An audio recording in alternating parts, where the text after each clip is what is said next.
A rua é a grande escola, e a rua é entendida aqui como uma metáfora. É o que você aprende, não sentado só numa sala de aula, mas é o que você aprende fazendo, encontrando pessoas, convivendo, experimentando. Então a ideia da experimentação tem a ver com aquilo que você tem da sua teoria, do que você aprendeu em sala de aula, e você vai descobrir o mundo, o encantamento do mundo. Para mim, que sou um amazônida, né? Eu sou do Pará, eu venho de Belém, essa experiência com a coisa pública, ou com a convivência das pessoas em torno da coisa pública, é uma experiência muito marcante pelo fato de, lá para cima, para o norte, esse sentido da vida comunitária ele é muito demarcado. Assim, a gente costuma dizer que um pouco, talvez, em função dessa influência da cultura indígena, nós somos quase uma grande família. Apesar de uma cidade como Belém, por exemplo, ser uma cidade com quase 2 milhões de habitantes. Então tem essa cultura da sociabilidade que está dada. Em São Paulo, a existência desses espaços, como a Praça Roosevelt, equipamentos públicos como o Centro Cultural São Paulo, eu acho que ele ganha uma importância extraordinária, porque elas criam uma possibilidade justamente nessa chave de um convívio, que é uma possibilidade que, em certa medida, a cidade, no seu modo de ser, em geral, não oferece. Então você vê, por exemplo, no caso da Praça Roosevelt, a maneira como aquele espaço foi sendo apropriado no sentido de uma política, não uma política partidária, mas uma política no sentido da ocupação pelos habitantes da polis, sobretudo através dos artistas. A forma como isso foi se dando foi assim, vamos dizer assim, uma forma totalmente fora da ordem, né? O fato de aquele espaço ter sido, antes de qualquer coisa, antes até do plano público mesmo, no sentido da revitalização física da praça, por exemplo, mas ter sido vitalizado pelos artistas, faz uma diferença extraordinária, porque você, a partir daí, começa a estabelecer certos laços da sociabilidade, que são laços, vamos dizer assim, mais genuínos, são laços que não são protocolares, são laços muito enraizados no lugar e que acabam dando uma liga para a coisa que é muito importante. Eu conheci a Praça Roosevelt nos anos 60, em que ela era aquela imagem que aparece no São Paulo Sociedade Anônima, o filme do Persson. Era um grande estacionamento, era um estacionamento enorme, enorme, enorme. Era assim, carros e mais carros só. Aliás, é uma das cenas mais bonitas do filme, aqueles carros vazios, parados lá, e o Valmor Chagas ali circulando no meio. Quando a praça começou a ser movimentada, reformulada em função da avenida que passava embaixo, também já era um outro projeto que levava e não levava a população em conta, porque ela acabou virando um lugar para um supermercado que funcionava lá 24 horas. Os espaços de circulação e convivência eram estranhíssimos, umas coisas meio fechadas, meio claustrofóbicas, assim. Então, o modo como ela está hoje é um ganho extraordinário. Eu vejo pessoas circulando, eu vejo pessoas usando como lugar de esporte também, como prática de patim e skate, pessoas passeando, pessoas se encontrando, pessoas discutindo coisas. Então, isso faz sentido para mim, né? Na verdade, faria muito mais sentido se mais pedaços daquela região pudessem ser incorporados como parques, como lugares de passeio, de lazer, como o planejado Parque Augusta, logo um quarteirão acima. Porque a cidade precisa muito disso para a convivência das pessoas, para a cidadania mesmo, né, da população. A Praça Roosevelt representa para os palapatões o entendimento de cidadania que a gente passou a ter desde o início do grupo. A gente começou o grupo passando o chapéu em apresentações de rua na Praça da República e no Parque do Ibirapuera. E mudou muito a relação do nosso teatro, do teatro que a gente queria fazer, porque você entende o sentido público do espaço. Muitos das praças, muitos dos espaços públicos das grandes cidades acabam sendo apenas lugares de passagem. Eles são os lugares onde a pessoa vai tomar um ônibus, onde a pessoa tem que esperar alguém para ir embora para outro lugar. E nunca um lugar para estar, para ficar. E a gente percebeu no começo que ocupar a Praça da República com as nossas rodas, fazendo os números de palhaço, criava uma relação com quem estava ao redor. Eram as barracas de comida da Feira de Comida da Praça da República, eram os moradores de rua, eram os habitantes do entorno que começaram a assistir o grupo e a participar de como a gente realizava o espetáculo para além do espetáculo, a maneira como a gente chegava e como a gente ia embora. E isso deu para a gente um sentido do espaço público que a gente não tinha notado ou percebido na vida, no dia a dia. E ao longo da nossa trajetória, passando por vários estados, se apresentando em diversos teatros, com teatro de rua, em festivais, aqui no Brasil ou fora, isso foi ganhando uma força cada vez maior. Tanto que a gente resistia um pouco a ter um espaço próprio, a ter um teatro próprio, porque a gente achava que devia estar nesses lugares para dar sentido público a esses espaços públicos que sempre estavam meio que privatizados, isolados ou abandonados. E aí, depois de 15 anos de grupo, e ter vivido duas experiências que foram importantes, uma no Centro Cultural São Paulo, onde a gente pôde pela primeira vez fazer um repertório. Por ser um grupo, a gente consegue conservar muitos dos espetáculos que não são desperdiçados, não são feitos de temporadas, não são eventuais. A gente pode realizar o mesmo espetáculo por 5, 6, 10 anos. Tem espetáculos da gente que tem 25 anos, a idade do nosso grupo hoje. E aí, ao perceber o valor de um espaço fechado, onde a gente pudesse realizar constantemente o nosso trabalho, ter continuidade, a gente, depois de 15 anos, resolveu ir atrás de ter um espaço próprio. E ao perceber o movimento que já acontecia na Praça Roosevelt, a partir do trabalho que os sátiros já desenvolviam, tinha o Teatro X aqui, tinha uma coisa anterior até os sátiros, que era o pessoal do Bosco Brasil, Ariela Goldman, Jairo Matos, que foi um parceiro dos Palapatões também, que tinham usado o Estúdio 184 ali como uma base também, a gente viu que esse era o lugar. Foi num convite de Satirianas, nós viemos fazer a abertura de Satirianas, e a gente percebeu o movimento que a praça tinha, a potência que ela tinha.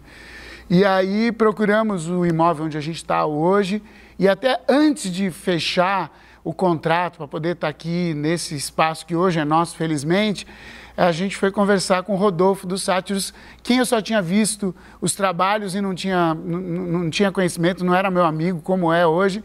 E aí bati na porta e falei, vim pedir uma xícara de açúcar, porque eu acho que eu vou virar seu vizinho e quero saber o que você acha disso. E aí foi explosivo, assim, o Rodolfo comemorou no ato, olha que bacana, vocês vão estar aqui, a gente vai ter muito que trocar. E não deu outra. A gente trocou informações, ideias, possibilidades e descobrimos que a ocupação do espaço público ia além do teatro aqui. Tinha uma questão que envolvia o convívio social, que no nosso caso era o fato dos teatros terem bares, cafés com mesas voltadas para a calçada. No nosso caso a gente preferiu não ter mesa na calçada, mas deixar as portas abertas. A nossa fachada é bem grande, então a gente deixa bem aberto para ter uma interação com a rua. O imóvel era todo fechado, a gente abriu janelas e abriu portas para ter essa conexão. E a partir daí a gente percebeu que a ocupação do espaço por diferentes pessoas que vivem do entorno ou que vêm da periferia para esse centro, ou seja, a gente tem aqui o encontro de artistas, jornalistas, gente de dança, pessoal de circo começou a frequentar, fazer malabares ali em cima, na praça, começou a transformar. A gente chegou, a praça não estava reformada, então tinha uma briga em relação a uma praça que era em 3 níveis, uma praça horrorosa, difícil acesso, difícil ocupação. E quando a praça foi finalmente reformada, um dia de manhã, vindo para o teatro, eu passei e vi umas crianças andando de skate, crianças, meninos mesmo. Eu olhei e falei, nossa, tem crianças aqui no centro da cidade de São Paulo. O Sátiro chegou na Praça Roosevelt em dezembro de 2000. Era um cenário devastador. A Praça Roosevelt era um lugar muito escuro, dominado pelo tráfico e pela prostituição. Dificilmente depois das 19 horas ou quando anoitecia, algum morador descia e transitava por essa calçada onde hoje ficam os teatros e a SP Escola de Teatro. As pessoas morriam de medo, era seguro que elas seriam assaltadas ou alguma coisa de mal ia acontecer a elas caso elas se aventurassem a atravessar essa linha absolutamente complicada, perigosa. Nós, na verdade, sabíamos disso. A gente queria se estabelecer. Nesse momento a gente vivia na Europa e tinha uma sede em Curitiba. A gente queria vir para São Paulo e a gente queria trabalhar num lugar onde a gente pudesse comprovar coisas que a gente vinha pensando e que já tinha acontecido na trajetória dos sátiros, que era modificar o entorno. A gente fez isso logo no início da nossa criação, que foi na Major Diogo, na Bela Vista, entre os anos de 89 a 92, que é a nossa fundação. A gente transformou aquele lugar, nesse momento, absolutamente de forma involuntária. A gente não imaginava que a gente seria capaz disso. Daí a gente foi para a Europa e se estabeleceu primeiramente em Lisboa. E novamente a gente transformou uma região em Lisboa, que era a região de Chabregas, muito complicada também, escura, também à beira do Rio Tejo, num lugar onde as pessoas não frequentavam, onde a noite também era complicada e perigosa. Também nesse momento de forma involuntária, de repente a gente começou a ver que aquela região começou a ser conhecida, etc.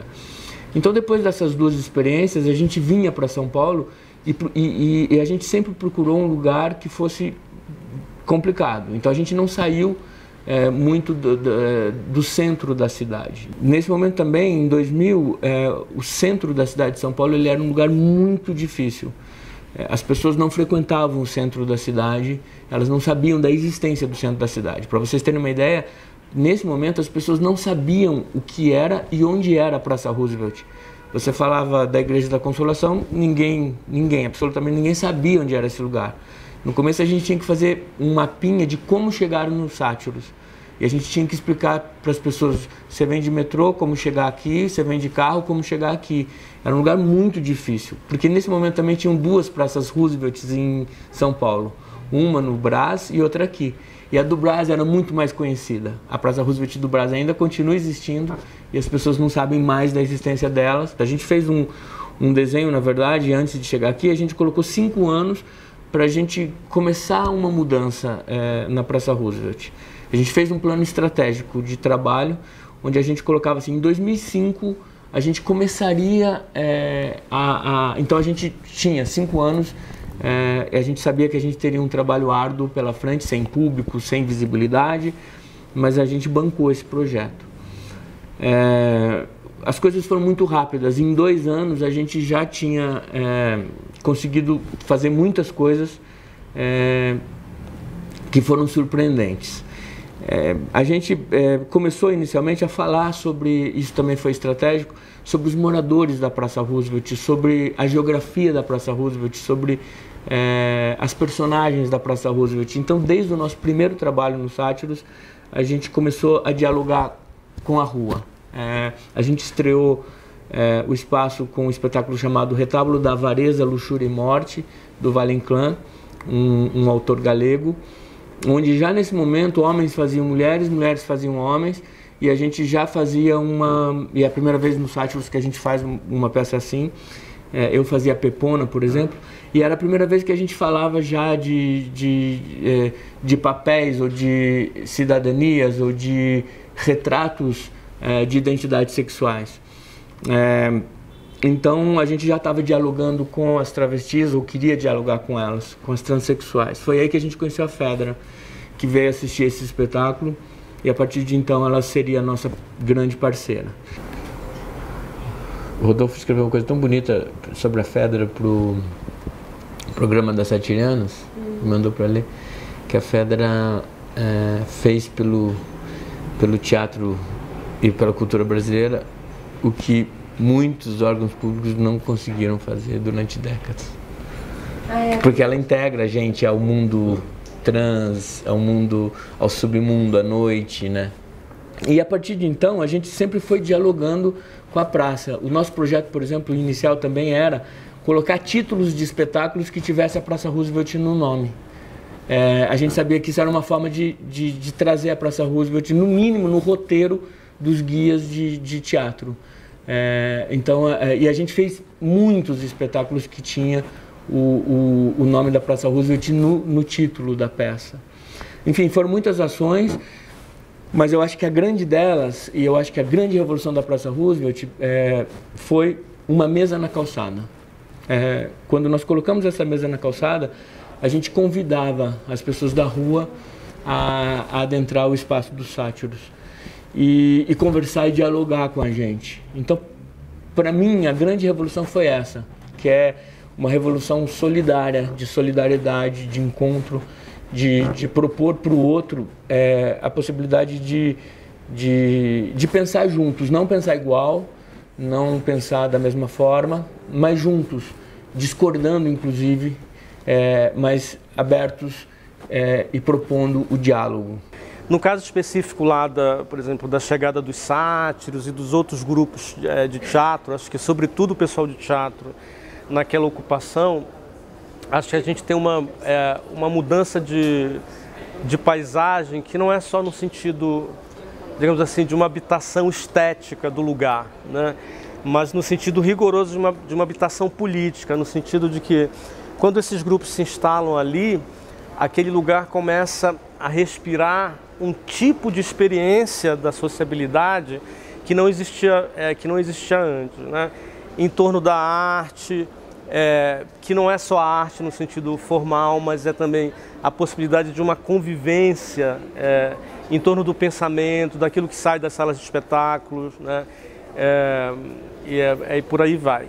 Você tem uma coisa muito interessante hoje na Roosevelt, que já é mais a posteriori, mas que acho que é tão importante quanto essa ocupação política dos grupos, e depois, né, agregando a comunidade ali do entorno, que é a existência da SP ali, de uma das unidades da SP, que é um projeto, eu acho, incrível, assim, que tem um significado muito, muito especial, pelo fato de, primeiro, ser uma escola de teatro, que é uma arte por si já agregadora, né?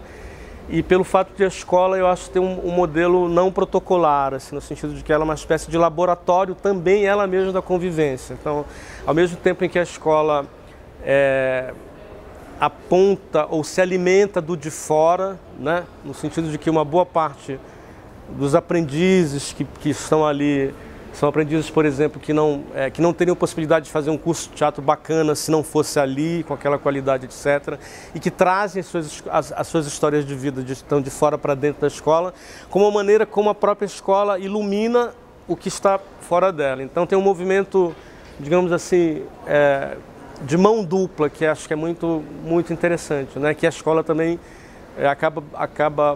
acaba colaborando para esse espaço de convivência. Então, aquilo que vem de fora para dentro da escola como informação e aquilo que vai de dentro da escola para fora, no sentido nesse sentido de que a escola também passa a ser uma espécie de laboratório ali da convivência, da vida comunitária, enfim.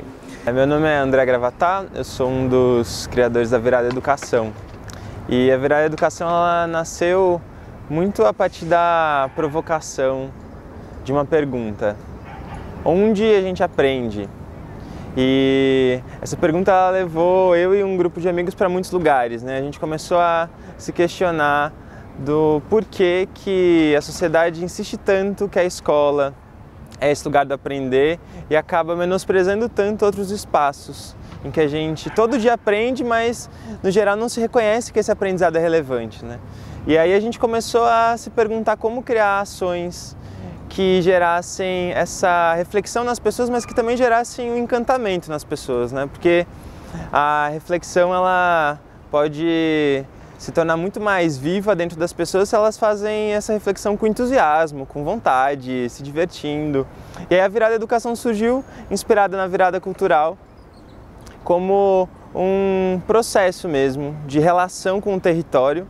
E o território que a gente escolheu foi o território do entorno da Praça Roosevelt, a praça e o seu entorno.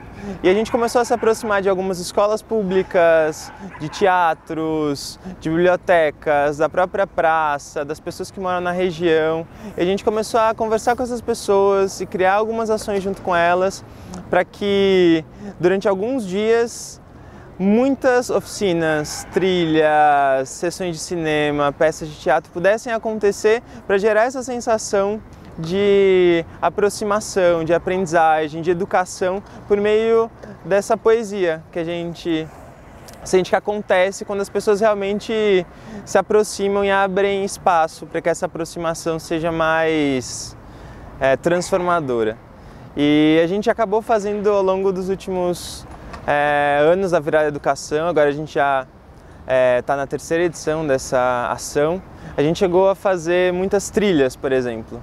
A gente foi com as crianças e adolescentes de 2 escolas diferentes para o Cemitério da Consolação, por exemplo. A gente foi andando pela rua, conversando, e aí quando a gente chegou lá, houve uma conversa com um educador do cemitério que contou toda uma série de histórias do lugar, das obras que estão naquele lugar, que é um museu público e que essa pessoa que mostrou o cemitério chama de museu, chama o que ele estava fazendo de uma aula pública para aquelas crianças e adolescentes. A gente chegou a fazer muitos cortejos pela rua. A abertura da Virada Educação de 2016 foi um cortejo que saiu da Praça da República, perambulou pelo centro de São Paulo e chegou na Praça Roosevelt. E para a gente foi muito simbólico esse ato, porque era um ato de música, era um ato de dança, era um ato de teatro, era um ato de caminhada, era um ato de educação, era um ato que juntava pessoas muito diferentes, que se você olha assim de longe, você não necessariamente acha que elas vão estar juntas no mesmo lugar, mas elas estavam juntas. E eu sinto que quando a gente consegue levar alguma ação mais poética, artística, para a rua, para a praça, muitas são as chances de juntar pessoas de origens e cenários muito diferentes.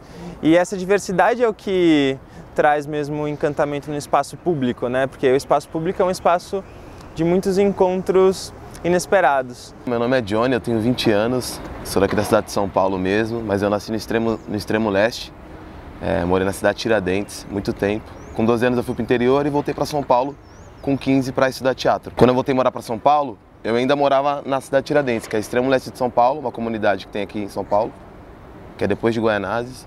E como eu vinha sempre estudar teatro aqui numa escola que tinha aqui no centro, eu decidi vir morar aqui no centro, para facilitar a minha vida um pouco.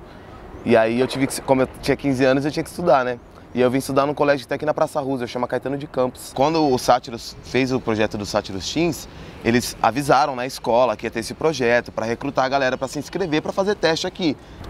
E minha vida mudou muito a partir daí, muito mesmo, porque eu conheci a praça através da escola e através da escola eu comecei a andar de skate aqui. Eu já andava de skate e vim andar por causa da escola, dos amigos que eu tinha aqui na escola.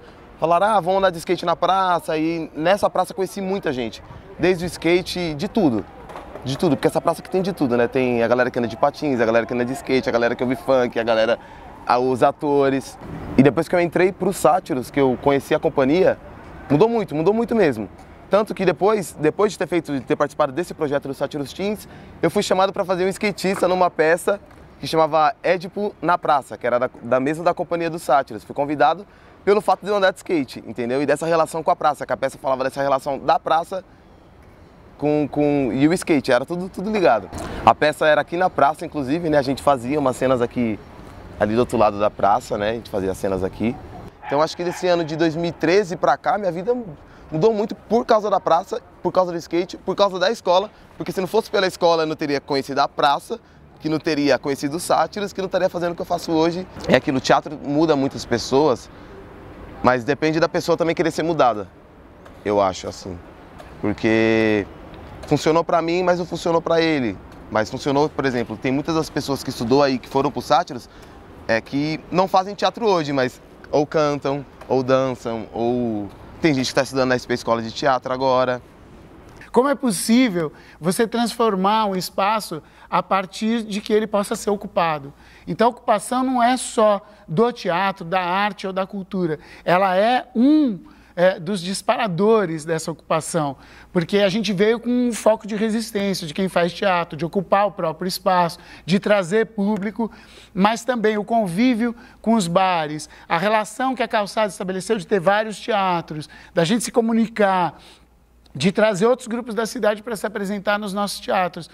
Isso integrou de tal forma que a gente também se uniu com um projeto de formação, que acabou virando, depois de 2 anos de discussão, o que é hoje a SP Escola de Teatro.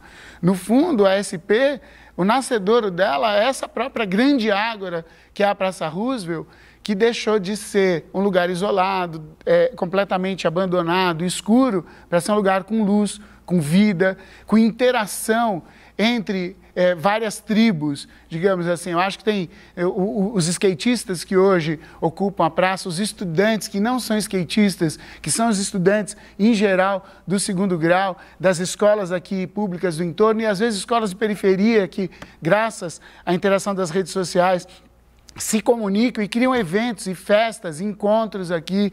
A gente tem toda uma frequência do público de teatro, independente dos artistas, das pessoas ligadas à comunicação, jornalistas, publicitários, músicos. Até hoje, entre a Praça Roosevelt, o meio da Praça Roosevelt e o palco dos Sátiros, não existe uma porta. Isso também foi estratégico.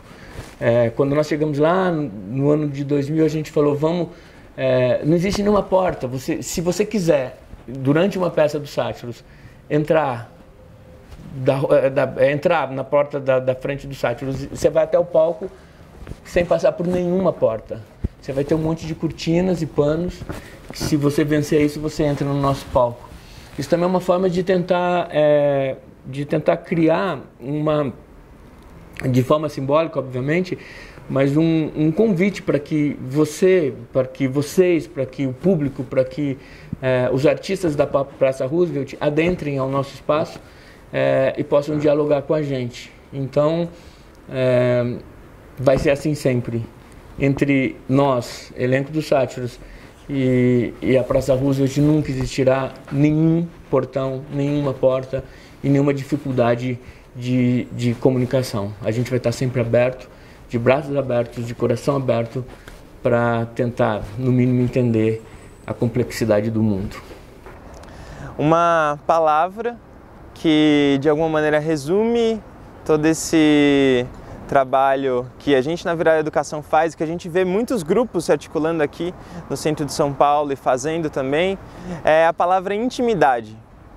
Essa palavra é muito importante para conversar sobre uma cidade educadora, uma cidade lúdica, porque a gente precisa construir intimidade com a nossa realidade para poder causar alguma marca mais relevante nela.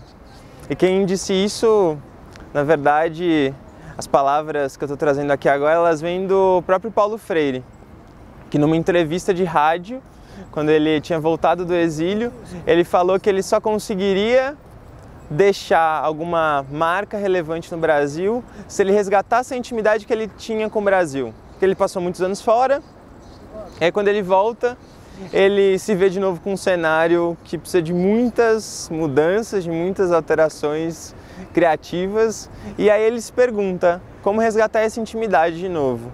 Então essa intimidade com a realidade, ela é muito essencial para a gente conseguir perceber a potência de um trabalho que acontece no espaço público por meio da arte. Porque se a gente não consegue se dar abertura para essa intimidade, a gente pode talvez achar que esse trabalho não tem tanta força. Mas ele tem uma força muito avassaladora, porque ele toca o corpo. E ele traz uma experiência para o corpo todo. Ele não é uma experiência, não é na verdade uma vivência que chega só por uma via do pensamento, né? Chega no corpo todo. Quando um cortejo acontece, ele acontece com as pessoas andando juntas na rua, né? Quando uma peça de teatro acontece numa praça, ela acontece trazendo as pessoas a ficarem próximas às peles umas das outras, né? Algo de contato real, né? Então, a intimidade é uma palavra que eu ressalto muito e sinto que resume bastante a força desse trabalho todo na cidade, com arte, ocupando o espaço público. Satirianas é um evento cultural que reúne várias atividades artísticas, uma espécie de vigília cultural durante 78 horas, que acontece principalmente aqui na Praça Roosevelt e no seu entorno. As Satirianas, quando a gente surge aqui na Praça Roosevelt, o grupo Sátiros, começa como uma vigília mesmo, 2 portinhas abertas, onde a gente começava a encenar, a fazer pequenas leituras e deixava essa porta aberta durante toda a madrugada, durante essas 78 horas. Hoje a gente tem as Satirianas, na verdade ela deixou de ser uma manifestação só da cidade de São Paulo, hoje ela é um evento conhecido nacionalmente. A gente tem vários grupos de teatro e artistas que vêm de outros estados, outras cidades do interior também aqui de São Paulo, para se apresentar aqui, e isso faz esse intercâmbio cultural entre esses artistas, vamos chamar assim, com o público junto, né? A gente tem um recorde de público, filas lotadas, a praça todos os 4 dias do evento sempre lotados, e é muito bacana ver, por exemplo, a gente tem muita gente que vem do Nordeste, do Norte apresentar aqui, pessoal do Pará, pessoal do Rio de Janeiro que tem um intercâmbio fixo com a gente, então esse intercâmbio cultural é o principal mote e o que transformou esse lugar, e acho que é o que deixa a Satirianas mais conhecida a cada dia. No caso aqui do Centro Cultural São Paulo, é um espaço, acho que extraordinário também para a gente pensar essa coisa de uma certa sociabilidade, porque é um espaço que foi pensado, começou a ser construído no final dos anos 70 e foi inaugurado em 82. Então, assim, a gente pode dizer assim, na rebordosa da experiência da ditadura. Então, não à toa, a gente pode perceber, por exemplo, que é um espaço, ele é todo vazado, a gente pode perceber que é um espaço todo feito, onde é possível, com paredes de vidro, ou seja, em que as pessoas podem se ver o tempo todo umas às outras. É um espaço com uma série de aberturas para a cidade, tanto na parte de cima superior, como em todo esse térreo em que a gente pode perceber várias possibilidades de entrar e de sair, sem muros, sem grades, etc., né? Então é uma espécie também de experiência com a sociabilidade nessa direção de uma convivência democrática, de uma convivência múltipla, onde as pessoas podem entrar e sair a hora que elas quiserem, elas podem se encontrar, como de fato ocorre aqui. É um local super propício a encontros, ensaios, aulas abertas, normalmente não planejadas, né? É um espaço que tem uma ocupação espontânea extraordinária. É muito interessante a maneira como as diversas tribos que chegam aqui, elas acabam se organizando assim, espontaneamente, sem que a direção do Centro Cultural precise disciplinar, dizer, ó, esse espaço é seu, aquele espaço é do outro, enfim. É uma coisa que vai quase que naturalmente, né? Então, tanto a Roosevelt quanto esse espaço do Centro Cultural, eu acho que são espécies de sinalizadores de uma convivência que eu acho que é fora da ordem, no caso da cidade de São Paulo, assim, que pela sua própria característica de ser uma cidade em que a vida corre muito rapidamente e cada um precisa muito cuidar do seu próprio espaço privado, são espaços que acabam sinalizando uma espécie de contramão da época, assim, no sentido de que são pequenas ilhas de desordem, assim, dentro desta ordem, né, desta vida ordinária que é a cidade. Então a gente acabou criando uma miscelânea tão grande e tão importante para a cidade que a gente começou a ser analisado por urbanistas que não imaginavam que esse era um jeito de revitalizar o centro da cidade. Sempre se imaginou a revitalização do centro apenas ou por moradia ou por comércio. E nunca se pensou nesse caminho do encontro da cultura, do encontro não só da arte, mas na cultura no seu sentido mais amplo, de mudar o modo de viver das pessoas, de ocupação do espaço público. Eu acho que isso é que tornou a Praça Roosevelt um exemplo, não só para a cidade de São Paulo, mas para o mundo inteiro, de que é possível criar ambientes de convivência que não sejam fechados, isolados nem privatizados, como são os shopping centers.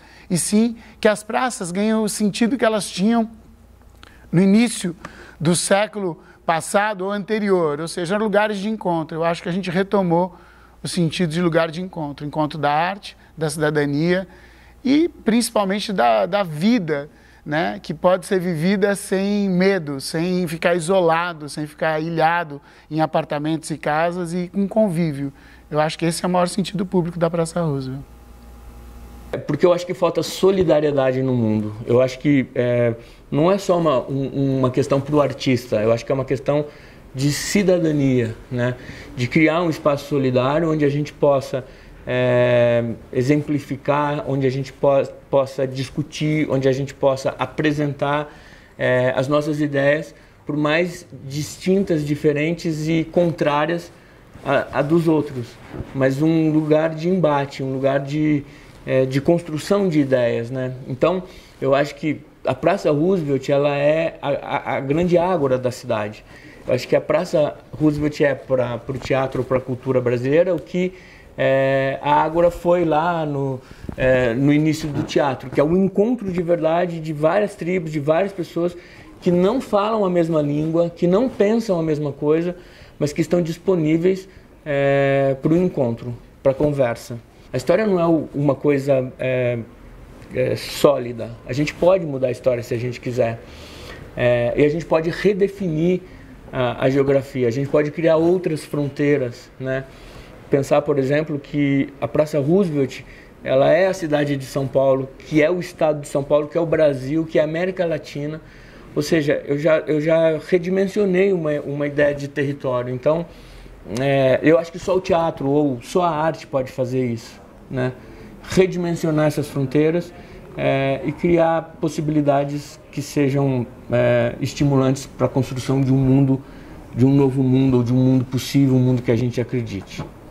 Eu acho que essa praça, ela abraça todo mundo.